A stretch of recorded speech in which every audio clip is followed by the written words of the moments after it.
बहुत बहुत स्वागत है दोस्तों आप सभी का इलेक्ट्रॉनिक स्टडी यूट्यूब चैनल पर। आप सभी को नमस्कार, प्रणाम, good evening, welcome to electronic study.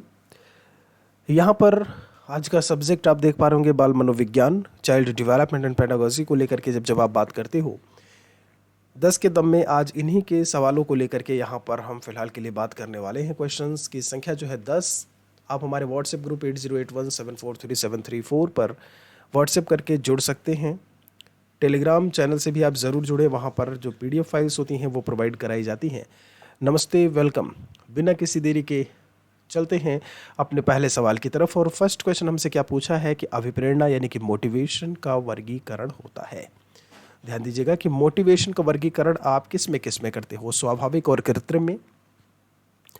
अभिप्रेरणा वह प्रलोभन करके लिखा हुआ है आपका जन्मजात और अर्जित में, और एक आपका लिखा है कम मोटिवेशन होता है और अधिक मोटिवेशन करके लिखा है। ठीक है, कम और अधिक महत्वपूर्ण कह सकते हो आप। आपका आंसर जी हाँ, बहुत बढ़िया। तो अभिप्रेरणा मोटिवेशन क्या है, आप क्या कर रहे होते हो। व्यक्ति दो तरीके से मोटिवेट हो रहा होता है। एक तो वो खुद से मोटिवेट होता है, इंट्रिंसिक मोटिवेशन आप उसे कह देते हो। आप उसे अर्जित मोटिवेशन में भी माफ़ी चाहेंगे, उसे आप जन्मजात मोटिवेशन में भी, यानी जो बाई बर्थ होता है, जो हेरिडिटिकल होता है, आप उसमें इसे डाल सकते हैं। दूसरी चीज़ ये है कि कोई कहीं से वो इसका अर्जन करे। मैं आपको मोटिवेट कर रहा हूँ कि अच्छे से पढ़ाई करिए, कुछ समय दिया करिए, पढ़ाई करिए तो पढ़ाई ही करिए, कुछ और ना जो है आपका काम हो रहा हो। ये सारी चीज़ें क्या है, ये अर्जित जो है या एक एक्वायर्ड मोटिवेशन में जो है वो आपके शामिल होंगी।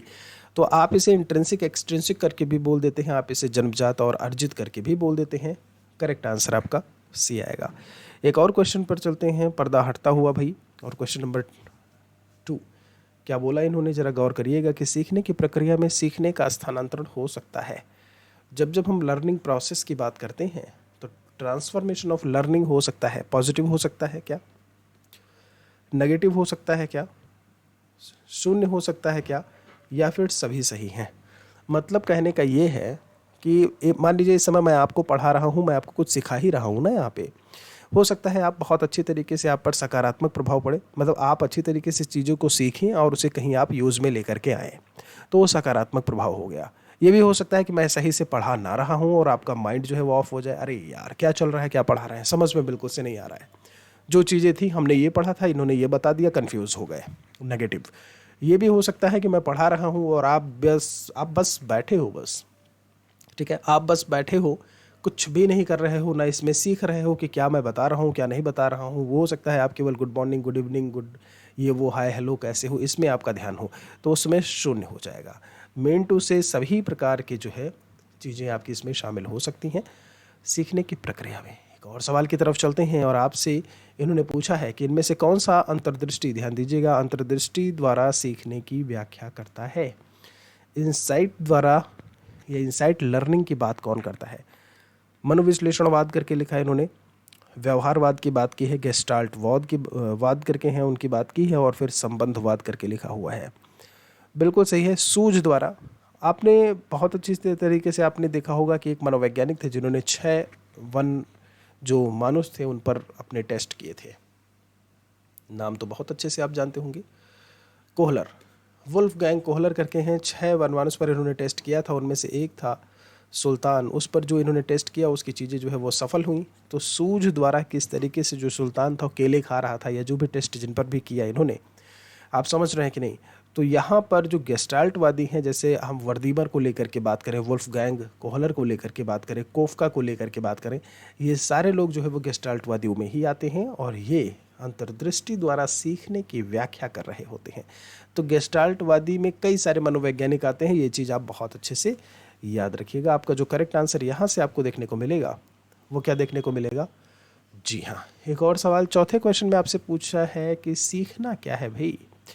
जब जब हम बात करते हैं लर्निंग को लेकर के, तो सीखना है क्या है।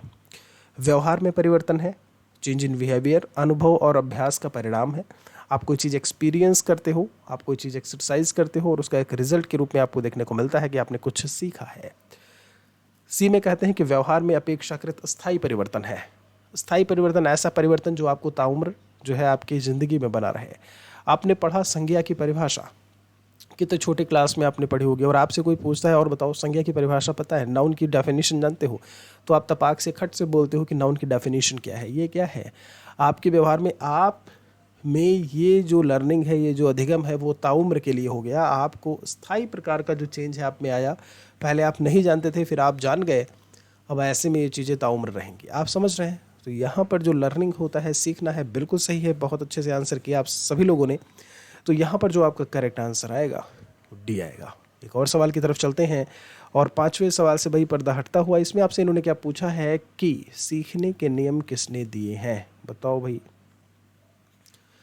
जब हम बात करते हैं लॉज ऑफ लर्निंग को लेकर के, तो लॉज ऑफ लर्निंग जो है वो किसके द्वारा दिया गया, वुडवर्थ, थॉर्नडाइक, स्किनर और कोहलर का नाम जो है यहाँ पर लिखा हुआ है। बिल्कुल सही है, बहुत बढ़िया, इसमें तो गलतियाँ नहीं होनी चाहिए। देखिए दोस्त, क्या होता है जब जब हम बात करते हैं लॉज ऑफ लर्निंग को लेकर के, अधिगम के नियम, तो अधिगम के जो टोटल नियम है वो है 8। इनमें से अगर मैं बात करूं कि primary laws of learning, primary में 3 नियम, और जो सेकेंडरी लॉज ऑफ लर्निंग है, जिसे हम द्वितीयक या गौड़ बोल देते हैं, उसमें 5 नियम देखने को मिलते हैं। और ये जो भी चीज़ें हैं वो एडवर्ड ली थॉर्नडाइक के द्वारा जो है वो बताई गई हैं। DIKE करके लिख लीजिएगा। ये हैं एडवर्ड ली थॉर्नडाइक, जिन्होंने लॉज ऑफ लर्निंग को लेकर के, या जो सीखने के नियम को लेकर के बात करते हैं। एक नेक्स्ट क्वेश्चन में आपसे इन्होंने क्या पूछा है, किस मनोवैज्ञानिक ने सीखने की सामग्री के रूप में निरर्थक शब्दों का प्रयोग किया है। ये कहते हैं कि विलियम जेम्स हैं, स्किनर, बार्ट लेट करके लिखा, और एबिंगहास महोदय। तो इसमें इसके कहने का मतलब क्या है, ये कहते हैं निरर्थक शब्द, मतलब ऐसे शब्द जो कि जिनका कोई भी अर्थ ना हो, निरर्थक कहलाते हैं। तो ये कहते हैं कि वो निरर्थक शब्द भी कहीं ना कहीं हम लर्निंग मटेरियल के रूप में या लर्निंग ऐड के रूप में उन्हें हम यूज़ कर सकते हैं, और उन्होंने उसे यूज़ भी किया। आप समझ रहे हो। तो उन्हीं का नाम आपसे यहाँ पर इन्होंने पूछा है। बहुत ही सिंपल सा क्वेश्चन। तो दोस्त बिल्कुल सही है, यहाँ पर आंसर करिए भाई। जितने लोग हैं जो आ रहे हैं, बहुत बहुत वेलकम है, स्वागत है, नमस्ते है भाई, प्रणाम है। तो एबिंगहास महोदय हैं जो निरर्थक शब्दों के लिए ऐसे में जाने जाते हैं। तो आपका जो करेक्ट आंसर है वो मैंने आपको बता दिया है। एक और सवाल की तरफ चलते हैं, और आपसे 7 नंबर में क्या पूछा है, गौर करिएगा कि बाल मनोविज्ञान का केंद्र बिंदु, यानी कि चाइल्ड डेवलपमेंट, चाइल्ड साइकोलॉजी का सेंटर पॉइंट जो है कौन होता है। शिक्षक है, पाठ्य पुस्तक है, बालक है, या फिर स्कूल है। जो भी आपसे सवाल यहाँ पर रखे जा रहे हैं 10 के दम के कोई भी सब्जेक्ट में हो, ऐसे में वो सभी के सभी कहीं ना कहीं, कभी ना कभी, किसी न किसी पेपर में आपके ज़रूर पूछे गए हैं। समझ रहे हो। तो सभी के इम्पॉर्टेंट, सभी क्वेश्चंस आपके इम्पॉर्टेंट हैं। कुछ राय है आपकी मेरे लिए कि सवालों से रिलेटेड, सब्जेक्ट से रिलेटेड, पढ़ाने के तरीके से रिलेटेड, तो भी आप कमेंट सेक्शन में बता सकते हैं। ठीक है, बाद में जो कमेंट सेक्शन आएगा नीचे वाले में, लाइव वाले में नहीं, उसमें बता दीजिएगा। ठीक है, चलिए, तो बिल्कुल सही है। जब हम चाइल्ड सेंटर्ड एजुकेशन की, आज का समय ही कौन सा है, CCE का। CCE मतलब चाइल्ड सेंटर्ड एजुकेशन। एक और होता है कॉन्टिन्यूस एंड कॉम्प्रिहेंसिव इवैल्यूएशन भी होता है, सतत और व्यापक मूल्यांकन। तो उसे भी ध्यान रखिएगा और इसे भी ध्यान रखिएगा। एक और सवाल है भाई, कहते हैं वृद्धि और विकास, अगर इनको हम आपस में जोड़ दें, ये जो फिजिकल ग्रोथ है और जो डेवलपमेंट है, ये एक साथ में क्या कहलाते हैं। तत्परता, रेडीनेस, अभिवृद्धि करके बोल दिया है इन्होंने। आप ग्रोथ करके अभिवृद्धि को इसी से रिलेट कर देते हो। गतिशीलता, मोबिलिटी, एक आनुवांशिकता, हेरिडिटी से जोड़ दिया है। चलो भाई बताओ फटाफट। तो जब जब हम बात करते हैं शारीरिक वृद्धि, ग्रोथ और विकास को लेकर के, तो ग्रोथ और डेवलपमेंट जहाँ दोनों चीज़ें साथ में हों, वो चीज़ अभिवृद्धि कहलाती है। क्या कहलाती है, वो चीज़ अभिवृद्धि कहलाती है। अच्छे से याद रखिएगा दोस्त, आपका जो करेक्ट आंसर होगा यहाँ से बी आएगा। ठीक है, बिल्कुल सही है, बहुत बढ़िया। एक अगले सवाल की तरफ चलते हैं, और आपसे ये कहते हैं कि संज्ञानात्मक, ध्यान दीजिएगा, चिंतन संज्ञानात्मक पक्ष में एक मानसिक क्रिया है। आपसे एक स्टेटमेंट पूछ लिया इन्होंने, और ये कहते हैं कि ये स्टेटमेंट, ये कथन किसका है, गिलफोर्ड का, जॉन डेवी, क्रूज, या फिर रॉस का है। बताओ भाई। चिंतन संज्ञानात्मक पक्ष में एक मानसिक क्रिया है, मतलब जो थॉट प्रोसेस है वो कॉग्निटिव एक्सपेक्ट में एक मेंटल प्रोसेस की तरीके से हमें देखने को मिलती है। बहुत बढ़िया। तो जब जब हम बात करते हैं इस स्टेटमेंट को, स्टेटमेंट के आंसर करना थोड़े आपके मतलब कठिन होते हैं अदर उसके मुकाबले। तो ये जो स्टेटमेंट है वो रॉस का स्टेटमेंट जो है वो देखने को मिलता है। आपका जो सही जवाब है वो डी आएगा। चलिए एक और सवाल की तरफ चलते हैं। यहाँ पर जो नेक्स्ट क्वेश्चन आपसे पूछा है, आपसे यहाँ पर आज के सेशन का एक क्वेश्चन मैं पूछे ले रहा हूँ, ध्यान दीजिएगा। जब जब दोस्त हम वृद्धि की बात करते हैं तो वृद्धि आपकी क्वालिटी से रिलेट करेगी या क्वांटिटी से। ध्यान दीजिएगा, ये गुणात्मक चीज़ों से रिलेट करेगी या फिर परिमाणात्मक चीज़ों से। यही चीज़ आप कमेंट सेक्शन में बता दीजिएगा जब जब हम ग्रोथ की बात करते हैं। आज का सवाल है, ठीक है। एक और क्वेश्चन आपसे इन्होंने पूछा है स्मृति, जी हाँ, मेमोरी को लेकर के कि एक गुड मेमोरी की विशेषताएं, कैरेक्टरिस्टिक्स कौन कौन सी हो सकती हैं। शीघ्र पुनः स्मरण, फिर से तुरंत याद कर ले, क्या बात है। शीघ्र पहचान, किसी को पहचान ले ऐसे में, क्यों तुम ही थे, है।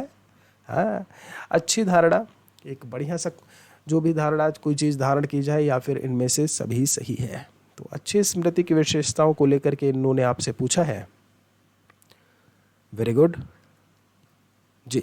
तो अच्छी स्मृति की विशेषताएं बिल्कुल सही है, ये भी होगा, ये भी और ये भी, इनमें से सभी सही है। आपका जो सही उत्तर है वो यहाँ से डी आएगा।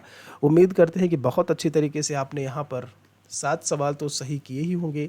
कमेंट सेक्शन में ये भी आप ज़रूर बताइएगा। और मैंने आपसे एक क्वेश्चन पूछा है क्या कि वृद्धि जो है वो क्वालिटेटिव होती है या क्वांटिटेटिव, उसका भी आंसर आप ज़रूर दीजिएगा।